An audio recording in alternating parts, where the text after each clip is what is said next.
స్వాస్థ్యమయ్యా. నా మనోనేత్రము తెరచి నా కఠిన హృదయమును మార్చి తెరచి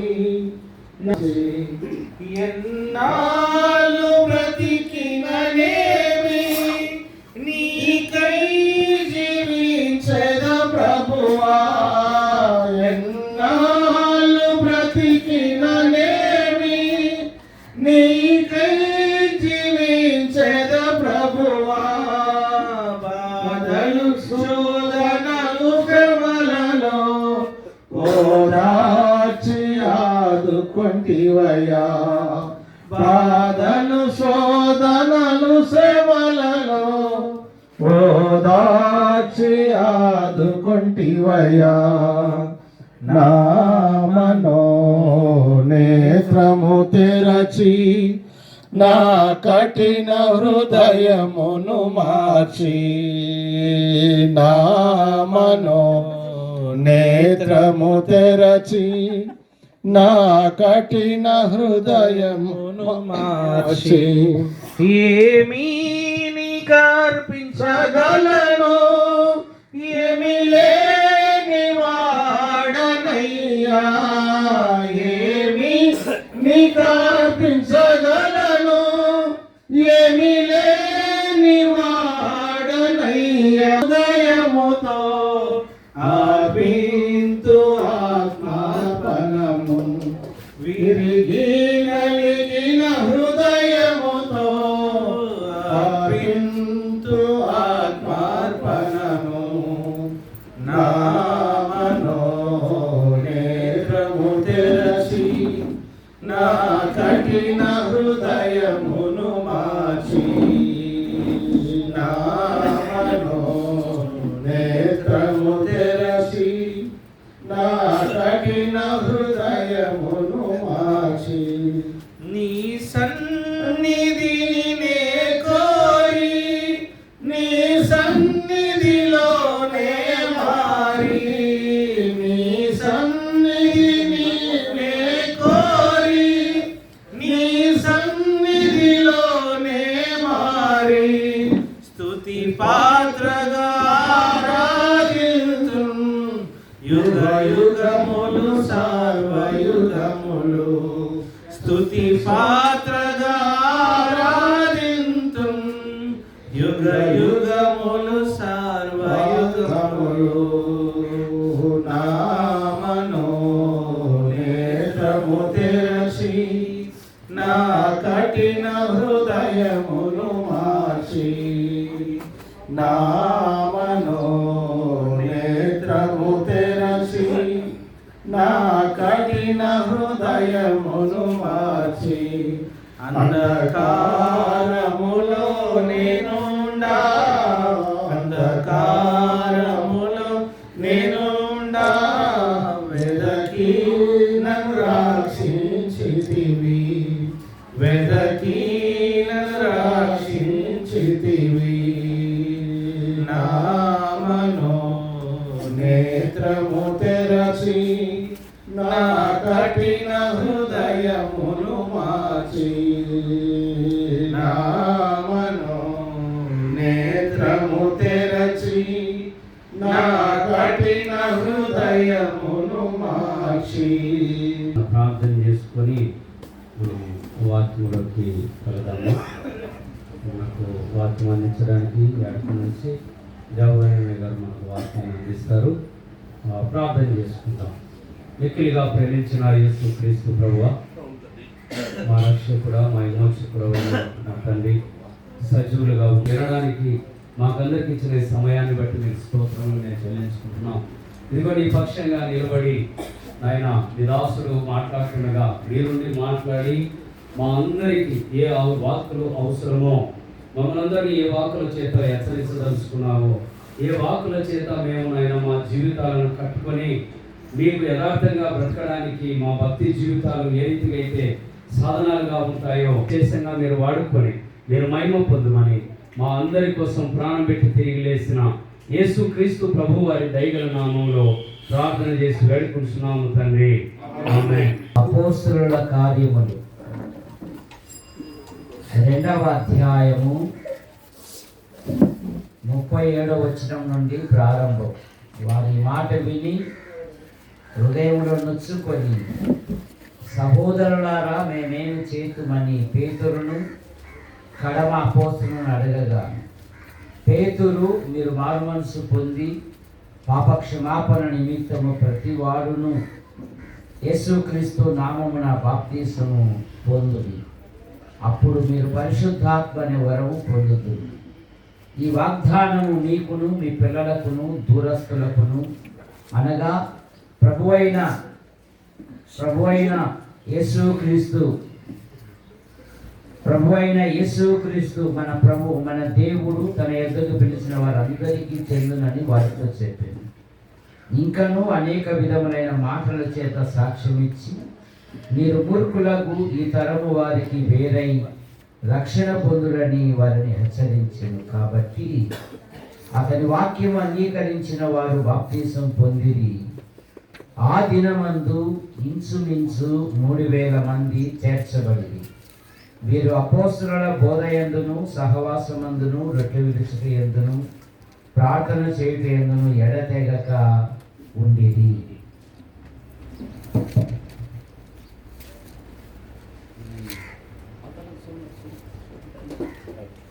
హలో,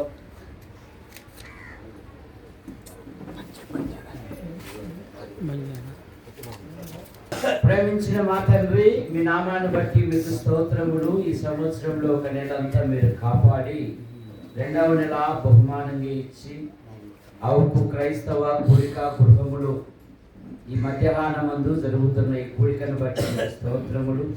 ఎంత శబ్దంతో ఎందరైతే వింటున్నారో ఆకర్షించండి.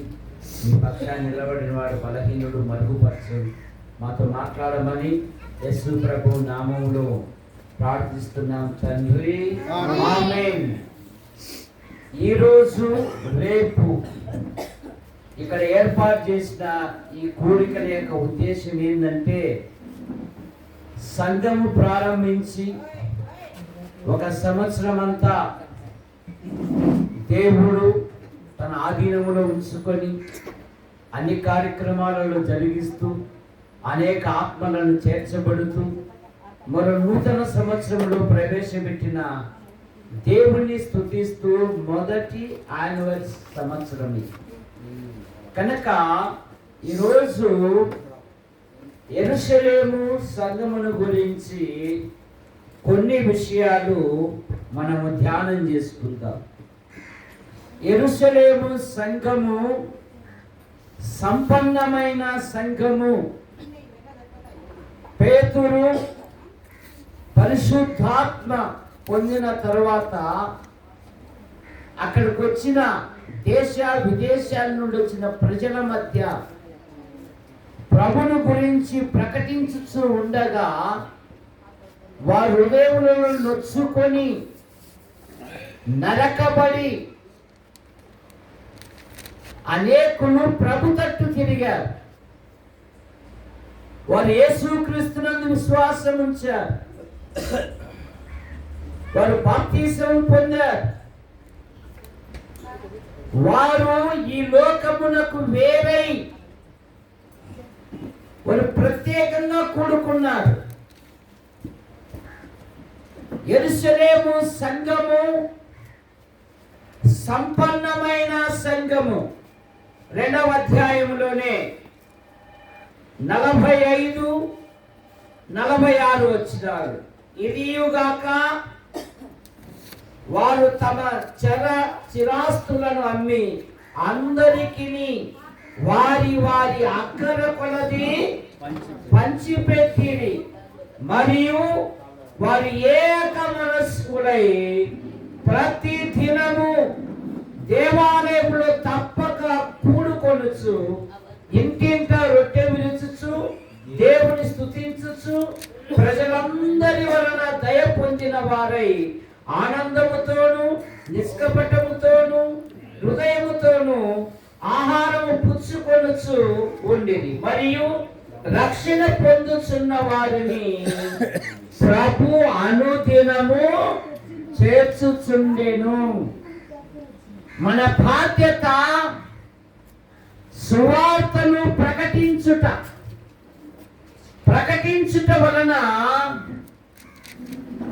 దేవుడే సంఘములోనికి ఆయన చేర్పిస్తాడు. కనుక యెరూషలేము సంఘము 3000 మంది వారు ప్రభువును అంగీకరించి లోకానికి వేరై సహవాసములో కొనసాగుతూ ఉన్నప్పుడు వారు చిరాస్తులను అమ్మి అందరూ సమానముగా ఉండునట్లుగా వారు చూచారు. కనుక యెరూషలేము సంఘము సంపన్నమైన సంఘము వృద్ధిలోకి రావాలి అంటే బాధ్యత కలిగిన సహోదరుడే కాదు, అందులో చేర్చబడిన ప్రతి వారు కూడా మందిర పని కొరకు, మందిర సేవ కొరకు, మందిరం యొక్క ఆత్మల యొక్క వృద్ధి కొరకు ప్రతి వారు ప్రయాసపడాలి. యెరూషలేము సంఘము సంపన్నమైన సంఘం. యేసు ప్రభు ఉన్న దినాలలో ఒక యవనస్తుడు వచ్చాడు. అయ్యా, నిత్య జీవం పొందుటకు నేనేమి చేయాలి అన్నాడు.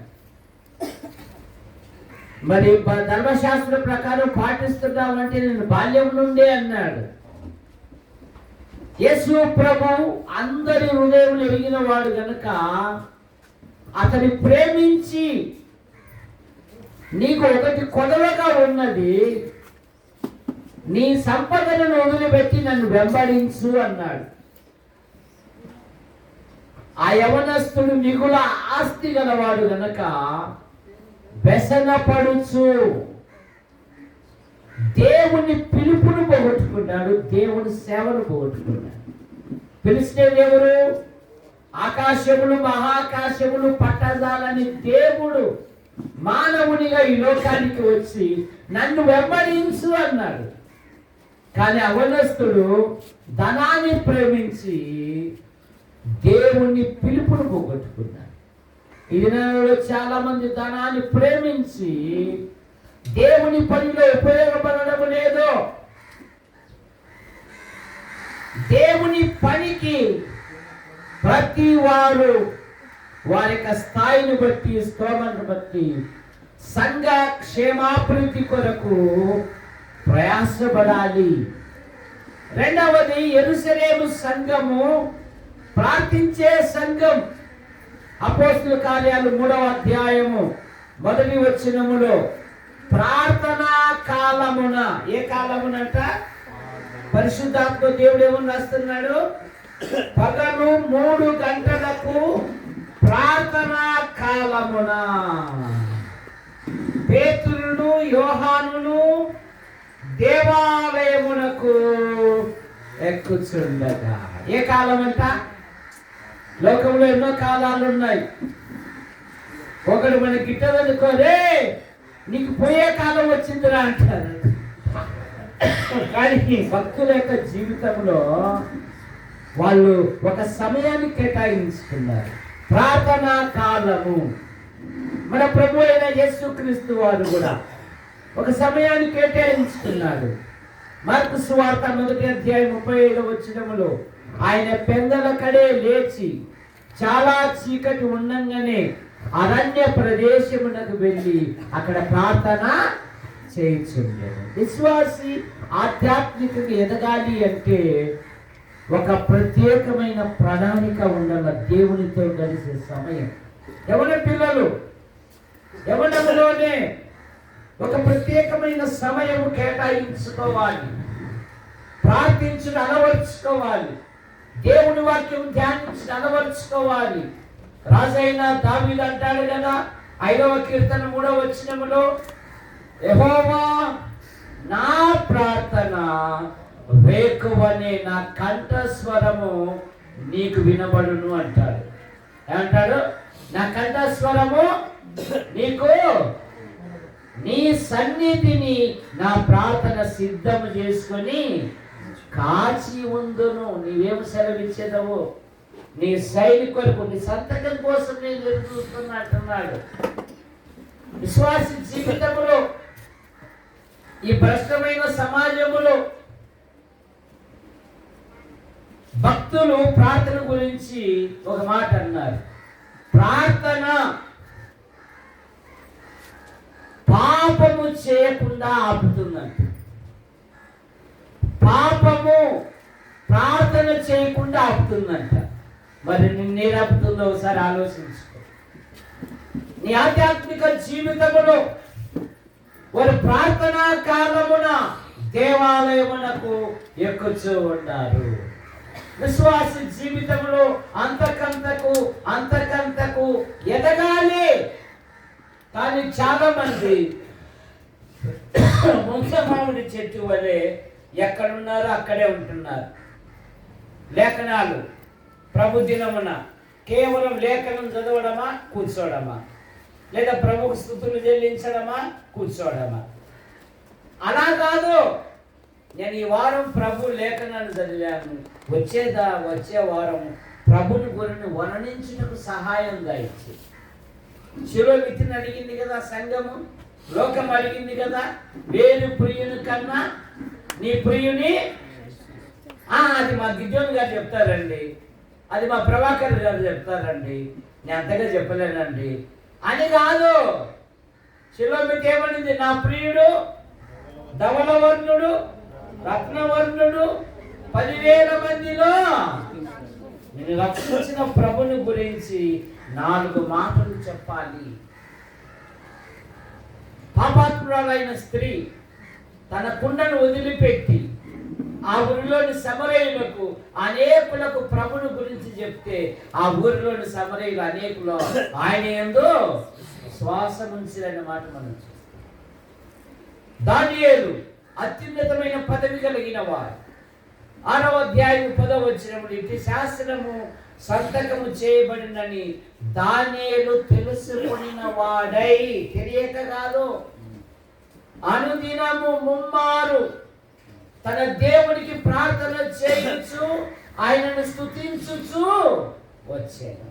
కనుక ఆధ్యాత్మికంగా ఎదగాలి అంటే ప్రార్థన ముఖ్యము. యెరూషలేము సంఘంలో ఉన్న మరో మాట ఏంటంటే సాక్ష్యం ఇచ్చిన సంఘం. ఆ భిక్షకుడు అడుగుతున్నాడు కదా, అయ్యా ఏమైనా? పేతురు ఏమంటున్నాడు? వెండి బంగారములు మా యొద్ద లేవు గాని మాకు కలిగినది యేసు క్రీస్తు నామమున నీవు లేచి నడువుము అన్నారు. వారు ప్రభుని గురించి సాక్ష్యం ఇస్తున్నారు. 1 పేతురు పత్రిక 2:9 అదే కదా, చీకటిలో నుండి ఆశ్చర్యకరమైన తన వెలుగులోనికి మిమ్మల్ని పిలిచిన వాని గుణాతిశయములను ప్రచురము చేయబడు నిమిత్తము ఏర్పరచబడిన వంశమును, రాజులైన యాజక సమూహమును, దేవుని సొత్తైన ప్రజలు, ఒకప్పుడు ప్రజగా ఉండక ఇప్పుడు దేవుని ప్రజలైతే పిలిచిన వాని గుణాతిశయములను ప్రచురము చేయాలి. 2000 దయ్యాలు వెళ్ళగొట్టబడిన ఆ యొక్క యవనస్తుడు యేసు పాదముల మీద పడి కూర్చున్నప్పుడు ఆ కాపరులు అన్నారు, బాబా నీ గుండా 2000 పందులు చచ్చిపోయాయి, మా ఊళ్ళో నుండి వెళ్ళిపో అన్నారు. వాళ్ళు అంటున్నారు, ప్రభు నేను నీతోనే వస్తాను. లేదురా అబ్బాయి, ఓ పని చేయరా. ప్రభు నీ ఎడల కనికరపడి ఏం చేశాడో ఎవరికి చెప్పమన్నాడు? నీ ఇంటి వారికి చెప్పు అన్నాడు. ఎక్కడున్నావో మందం రాజు? వారు వెళ్ళి దెకపోలి అంతటా ప్రకటింప ప్రారంభించాను. ఏమంటే దేవదాన గారు, వీడు పొంతలో పుడితే పొయ్యిలో పెడతాడండి, పొయ్యిలో పుడితే పొంతలో తిడతాడండి అన్నట్టుగా దెకపోలి అనగా 10 పట్టణముల సముదాయము. వారికి ఒక్కటే చెప్పాడు దేవుడు, ఇంటి వారికి చెప్పురా అన్నాడు. వాడు ఎంతమందికి చెప్పాడు? 10 పట్టణాలకు చెప్పాడు. ఆయనయ్య రక్షణ పొందినప్పుడు అతన్ని చూసి 2 పట్టణ ప్రజలు దేవుని తట్టు తిరిగిరి. మరి మనలను బట్టి కొందరైన మార్మన్స్ వస్తున్నారా? కొందరైన మార్పు పొందుతున్నారా? కొందరైన సమాజానికి వస్తున్నారా? మన ప్రవర్తనను బట్టి. మా సంఘానికి ఒక అమ్మాయి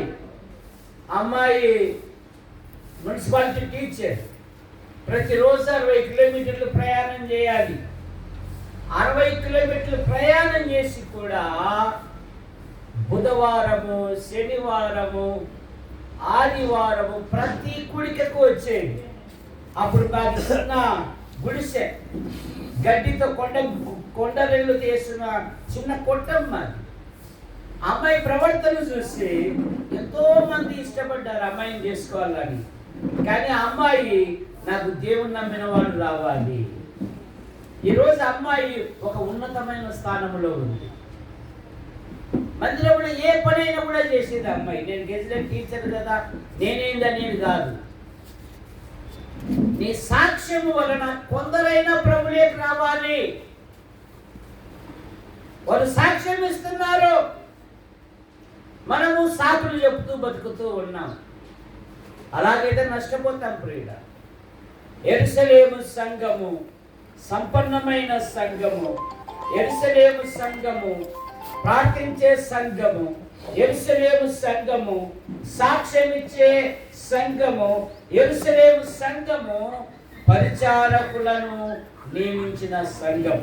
6వ అధ్యాయములోనే పెద్ద చూపు చిన్న చూపు వచ్చిందండి ఎన్ఎం జోసెఫ్ గారికి. ఏ చూపు?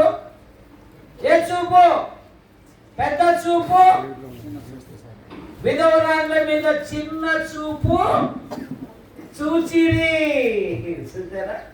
అందుకని ఆనాటి పెద్దలు ఏం చేశారంటే ప్రార్థించి కొందరిని ఏర్పరిచారు. అందులో స్టెఫెన్ ఉన్నాడు. దేవుని పనికి మనమే కాదు, మనలో ఉన్న ఇతరులను, సహోదరులను దేవుని పనిలో ప్రోత్సహించాలి. తిమోతి ఇంటిలో విశ్వాసం అనే పదం ఎన్ని తరాలుగా ఉంది? ఫస్ట్ ఎవరు రక్షించబడ్డారు? తర్వాత తిమోతి యవ్వనములో 2 సంఘాల సహోదరుల మధ్య ఎవరితంట బాధ్యత కలిగిన సహోదరులతో మంచి పేరు పొందిన వాడంట. అపోస్తుల కార్యాలు 16వ అధ్యాయం మొదటి వచనం చదువు. అపోస్తుల కార్యాలు 16వ అధ్యాయము మొదటి వచనము. పౌలు దెర్బేకును లుస్త్రాకును వచ్చెను. అక్కడ తిమోతి అను ఒక శిష్యుడు ఉండెను. అతడు విశ్వసించిన యూదురాలి కుమారుడు. అతని తండ్రి గ్రీసు దేశస్థుడు. అతడు లుస్త్రాలోను ఈకోనియలోను ఉన్న సహోదరుల వలన మంచి పేరు. యవన పిల్లలు సంఘములో, సంఘ పెద్దల మధ్య, బాధ్యత కలిగిన సహోదరుల దగ్గర మంచి పేరు. సమూయేలును గురించి సౌలు పనివాడు సాక్ష్యం ఇస్తున్నాడు. ఈ పట్టణములో ఒక దైవజనుడు ఉన్నాడు, అతడు బహుగనుడు. అతడు చెప్పు మాటలలో ఏదియో తప్పిపోలేదు. కారణమేమి? సమూయేలు మొట్టమొదట రాజు కూతురు కదా, మనవరాలు వాడు నువ్వే. ఆమె నిలబడమ్మా, ఏం కాదు, నిలబడు. నువ్వు భయపెడుతున్నావు, భయపెట్టకుండా నిలబడమ్మా, ఏం కాదు. సమూయేలు వాళ్ళమ్మ దేవుని మందిరాన్ని తీసుకొని వచ్చింది కదా. తీసుకొస్తానే సమూయేలు చేసిన మొట్టమొదటి పని ఏంది? వారు అక్కడనే యెహోవాకు పాలు మానిపిన వానికి ఎంత భక్తి ఉంటుందండి? ఎందుకు? వాళ్ళమ్మ ఉగ్గు పాలుతో, ఒరే సమూయేలు అనగా అనగబడిన వాడు. రే నిన్ను ఎన్నోసార్లు దేవుని సన్నిధిలో కన్నీళ్లు పెట్టుకున్నారా? సంతానం లేని కారణంగా ఈ సమాజంలో సూటిపోటు మాటలతో నన్ను పొడిసి పొడిసి బాధ పెట్టింది. నేను దేవుని సన్నిధికి వచ్చాను, నా హృదయాన్ని కుమ్మరించాను, దేవుడు నాకు నిన్ను బహుమానంగా ఇచ్చాడు బిడ్డ. వాడు పాలు మానిపిన వెంటనే వాడు దేవుని సన్నిధికి వస్తానే వాడు మొక్కడం ప్రారంభించాడు. ఎవరు నేర్పించారు ఇది? ఎవరు నేర్పించారు? లోక సామెత ఏంది? తల్లి ఎట్లాడదో తండ్రి ఎట్లాడదో. మరి మన పిల్లలను మనం ఎలాగ కాపాడుకుంటున్నాం? మన పిల్లలను దేవుని సన్నిధి నడిపిస్తున్నామా? మన పిల్లలు దేవుని ఆరాధికులుగా ఉన్నారా? మన పిల్లలు దేవుని సన్నిధిలో ఉన్నారా? మన పిల్లలు దేవుని సహవాస నీడలో ఉన్నారా? క్రికెట్ మైదానంలో కాదు ఉండాల్సిందే మన పిల్లలు, దైవిక వాతావరణంలో ఉండాలి. ఈ దుర్దినాలలో, చెడిపోయిన దినాలలో ఇశ్రాయేలుడు ఐగుప్తులో ఉన్నప్పుడు మొరపెట్టారు, కానీ ఐగుప్తు నుండి వాగ్దాన దేశానికి తీసుకొని వచ్చినప్పుడు పగటి వేళ మేఘ స్తంభములోను రాత్రి వేళ అగ్ని స్తంభములోను దేవుడే వారికి ముందుగా నడుస్తూ వస్తున్నాడు. వారి ఆకలి కొరకు అంతరిక్ష ద్వారము తెరిచాడు, వారి దాహం కొరకు భూమి యొక్క అగాధములను తెరిచాడు. వారికి ఏమీ తక్కువ కాకుండా 40 సంవత్సరాలు పోషించాడు, కానీ వారు దేవునితోనే తగువులు పెట్టుకున్నారు. 10 మార్లు సరిగారు. ఎన్ని మార్లు? అరణ్యంలో ఆకులు రాలిపోయారు, కానీ వారి సంతానాన్ని దేవుని సన్నిధి తెచ్చుకోలేరు. అందుకే న్యాయాధిపతుల గ్రంథం 2:10 ఏముందంటే వారి తరువాత, చదవండి, న్యాయాధిపతుల గ్రంథం 2వ అధ్యాయము 10వ వచనం. 2:10 ఆ తరము వారందరూ తమ పితరుల యొద్దకు చేర్చబడిరి. వారి తరువాత యెహోవాను ఎరుగని తరము ఒకటి పుట్టగా. ఎక్కడ పుట్టింది ఇది? లోకంలో కాదు సుదర్శనం, అన్నింటిలో కాదు సుదర్శనం. తల్లిదండ్రులు ఆరాధికులుగా ప్రభువులలో పాలు పొందుతున్నారు, కానీ వారి పిల్లలకు దేవుని సన్నిధిని నడిపించుకోలేదు. వారి పిల్లలను దేవుని మందిరానికి నడిపించుకోలేదు. ఆడపిల్లలు కూడా అంటున్నారు, అరే అబ్బాయి మీ అమ్మ మీ నాయన ప్రభు మందిరానికి వస్తారని మీరు. దేవదానం గారు, అదేదో మా అమ్మ మా నాయనకేనండి, మాకు అంతగా అవ్వలేదండి ఆ భక్తి. ఎందుకు? నీ ఇంట్లో భక్తి సాధకం అనేది ఉంటే కదా అలవర్చేది. పెంపారు చేయించు భక్తిని. యెహోషువ ఏమన్నాడు? నేనును నా ఇంటివా. యెషయా ప్రవక్త ఏమన్నాడు? నేనును యెహోవా నాకిచ్చిన పిల్లలు. మన పిల్లల కొరకు మనం ప్రార్థన చేయాలి. ఇదిగో యెరూషలేము సంఘము పరిచారకులను నియమించిన సంఘం. యెరూషలేము సంఘము హింసింపబడిన సంఘము. అపోస్తలుల కార్యాలు 8వ అధ్యాయము 1వ వచనము. సౌలు దేవుని సంఘమును పాడు చేయుచు. 8వ అధ్యాయం 1వ వచనము. ఆ కాలమందు యెరూషలేములోని సంఘమునకు గొప్ప హింస కలిగినందున ఇందులో చాలా మంది దేవుని కంటే సుఖానుసారమైన భక్తి జీవితాన్ని కోరుకుంటున్నారు. ఇదిగో ఒక్కరు ఒక మాటను కొడుతూ చూడు మమ్మల్ని, అలాగైతే వస్తాం. ఎట్లా కనపడుతున్నాం మేము? మమ్మల్ని అంటారు అంతమందిలో ఇష్టపడడం లేదు. బైబిల్ ఏం చెప్తుంది? యేసుక్రీస్తునందు విశ్వాసం ఉంచుట మాత్రమే గాక ఆయన పక్షమున శ్రమ పడుట మీకు అనుగ్రహింపబడింది. ఫిలిప్పీ పత్రిక 1వ అధ్యాయం 30 వచనములో యేసుక్రీస్తు వారు ఈ లోకంలో ఉన్నప్పుడు తన ప్రజలను ధైర్యపరిచాడు. లోకంలో మీకు శ్రమ కలుగును, అయినను ధైర్యం తెచ్చుకునుడి, నేను లోకాన్ని. మోషే ఏం కోరుకున్నాడు? మోషే పెద్దవాడైనప్పుడు ఐగుప్తు ధనము కంటే క్రీస్తు విషయమైన నింద గొప్ప భాగ్యము, అల్పకాలము పాపభోగము అనుభవించుట కంటే దేవుని ప్రజలతో శ్రమ అనుభవించుట మేలు అని యోచించాడండి. యేసేపన్నాడు, మీరు నాకు కీడు చేయ ఉద్దేశించింది కానీ దేవుడైతే అది మేలుకే. యెరూషలేము సంఘము గొప్ప హింసకు గురి అయిన సంఘం.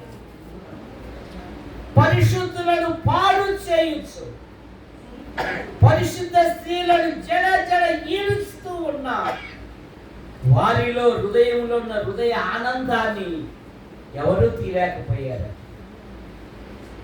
దేవుని కొరకు మన ఆధ్యాత్మిక జీవితంలో 1 పేతురు పత్రిక 1వ అధ్యాయం 7వ వచనములో నశించిపోవు సువర్ణము అగ్ని పరీక్ష వలన శుద్ధపరచబడును కదా, దానికంటే అమూల్యమైన మీ విశ్వాసము ఈ శోధనల చేత పరీక్షకు మీ విశ్వాసము నిలబడని ఉంది. నిలిచినదైతే యేసుక్రీస్తు ప్రత్యక్షమైనప్పుడు మీకు మెప్పు, మహిమ, ఘనత కలుగుటకు కారణం. 6వ మాట, యెరూషలేము సంఘము స్వస్థపరిచే సంఘం, బాగు చేసే సంఘం. 8వ అధ్యాయము అపోస్తుల కార్యములోనే 8వ అధ్యాయము అపోస్తుల కార్యములోనే ఒక శ్రేష్టమైన మాట మనకు దొరుకుతుంది. అనేకులను వారు స్వస్థపరిచారు, వారు బాగు చేశారు, వారు వృద్ధిలోకి తీసుకొని వచ్చారు. 8వ అధ్యాయము 7వ వచనం, అనేకులు పట్టిన అపవిత్రాత్మలను పెద్ద కేకలు వేసి వారిని వదిలిపోయాను, పక్షవే గలవారిని, కుంటి వారిని అనేకులు వారు శ్రమలలో ఉన్నా వారు బాగు చేశారు, స్వస్థపరిచారు. యెరూషలేము సంఘము జీవించుచున్న సంఘము. వీరు అపోస్తలుల యొక్క బోధయు 2వ అధ్యాయంలోనే 46వ వచనం ఏమని చదువుతున్నాము? 42, వీరు అపోస్తలుల బోధ యందును సహవాసమందును రొట్టెలు విరుచుట యందును ప్రార్థన చేయుట యందును ఎడతెగక ఉండేది. కనుక యెరూషలేము సంఘము సంపన్నుల సంఘము, యెరూషలేము సంఘము ప్రార్థించే సంఘము, యెరూషలేము సంఘము సాక్ష్యమిచ్చు సంఘము, యెరూషలేము సంఘము పరిచారకులు నియమించిన సంఘము, యెరూషలేము సంఘము హింసింపబడిన సంఘము, యెరూషలేము సంఘము బాగు చేసిన సంఘము, యెరూషలేము సంఘము జీవించుచున్న సంఘము. ప్రేమించిన మా తండ్రి, ఈరోజు రేపు ఈ స్థలంలో జరుగుతున్న కూడికలను దీవించండి. ఇంకో కొన్ని నిమిషాలు మీ కుమారుని ప్రకటించాం, మీరు కట్టి ఫలింపచేయండి, ముందున్న సేవను కూడా ఫలింపచేయమని యేసు ప్రభు నామములో ప్రార్థిస్తున్నాం తండ్రి, ఆమేన్. మీ అందరి వందనాలు. మిమ్మల్ని సేవించటకు, పూజించటకు, మీ నామమును గురించి పాటకు మీరు మాకు ఇచ్చిన గొప్ప అవకాశాన్ని బట్టి స్తోత్రం చెల్లిస్తున్నాం దేవా. మీ దాసుని నిలుపుకొని అపొస్తలుల కార్యముల నుంచి కొన్ని లేఖన భాగాలను మా ఎదుటికి తెచ్చినందుకు స్తోత్రములు. యెరూషలేము సంఘము ఆనాడు ఎలా ఉన్నదో, ఈనాడు ఉన్నటువంటి పరిస్థితి ఎలా ఉన్నాయో అధ్యయనం చేసి చెప్పగా వినగలిగాం. సంఘం అభివృద్ధి పొందిన సంఘం గాను, ఆయన ప్రార్థించే సంఘం గాను, అంతేకాకుండా తండ్రి మీ పిల్లలు జీతం చేసే మీరు ఏర్పాటు చేసుకుని నడిపించడానికి స్తోత్రం చెల్లిస్తున్నాం. చక్కటి వర్తమానం మీ దాసులు దానికి అందించినందుకు సూచిస్తున్నాం తండ్రి. ఉదయకాలం ముగ్గురు మీ దాసులు తండ్రి మీరు అందించిన శ్రేష్టమైన వేదిక భాగాన్ని బట్టి సూచిస్తున్నాం. మీరు రుచిగా దేవుడమని నైనా మహిమగల దేవుడమని అనేక సంగతులు అందులో నుంచి చూడగలిగాము తండ్రి. స్తోత్రములు. తదుపరి మీరు ఆశ్రయించుకొని ఆయన సహోదరులు ఐక్యత కలిగి జీవించడం ఎంతో మనోహరము అన్నటువంటి మాట తండ్రి. నిజంగా ఐక్యత లేక సంఘాలు విచ్ఛిన్నమవుతున్నాయని జ్ఞాపకం చేసుకోండి. మీ రాసుని మరొకసారి నిలుపుకొని తండ్రి సంఘ క్రమములు, పద్ధతులు, ఆరాధన క్రమం మిమ్మల్ని ఎలాగ శృతించాలి, ఆరాధించాలి, మిమ్మల్ని కనపరచాలి అన్న విషయాలు తండ్రి విధానంగా మాట్లాడేందుకు ఈ సాయంకాలం మీ దాసుని నిలుపుకొని మీరు ఇచ్చిన లేఖనాలను బట్టి శృతిస్తూ దేవా శృతిస్తూ కొనియాల్సిన వచ్చిన ప్రజలు ఉన్నారు. విన్నవారిలో కార్యం జరిగించి మీ కొరకే సాక్షాత్మైన భూమి మీద జీవించడానికి బ్రతకడానికి సహాయం చేయండి. మేము మా కుటుంబాలు నిరంతరం మీ సన్నిధిలో కనపడి మీ సేవ చేస్తూ మా యాత్రను ముగించడం సహాయం చేయండి. చేయవలసిన జనందరినీ బట్టి స్తోత్రములు. ఇంకా ఎవరైనా రావాల్సి ఉంటే రప్పించాలి. రాత్రి మనసులో చేయండి. మాట్లాడే విధానం సిద్ధపరచండి. దేవా చేసిన ఉపకారం బట్టి చూపిస్తూ దేవా మరి 10 సంవత్సరం మందిరాన్ని ప్రారంభించబడి అయినా 10 సంవత్సరంలో జరుపుకుంటున్న ఈ ఉత్సవాన్ని మీరు జ్ఞాపకం చేసుకోండి. బాధ్యత వహించి పనిచేస్తున్న అరుణ్ కుమార్ ఇద్దరిని సంఘాన్ని మీరు కాపాడి నడిపిస్తున్నాను. రాబోయే కాలంలో సత్యానికి సమూహంగా అందించినట్లు మీరే ఉంచి కాపాడి మద్దతు చేయడం చేయవలసిన మేమందరం కూడా ఎల్లప్పుడూ మీ కొరకు సంఘం కొరకు ప్రార్థన చేయడం కృప చూపిస్తున్నాను. చేసిన ఉపకారాన్ని చూపిస్తూ మీకు మహిళిస్తూ మా రక్షకుడు మా ప్రభు యేసుక్రీస్తు నామమున ప్రార్థించి వేడుకుంటున్నాము తండ్రి. ఆమేన్.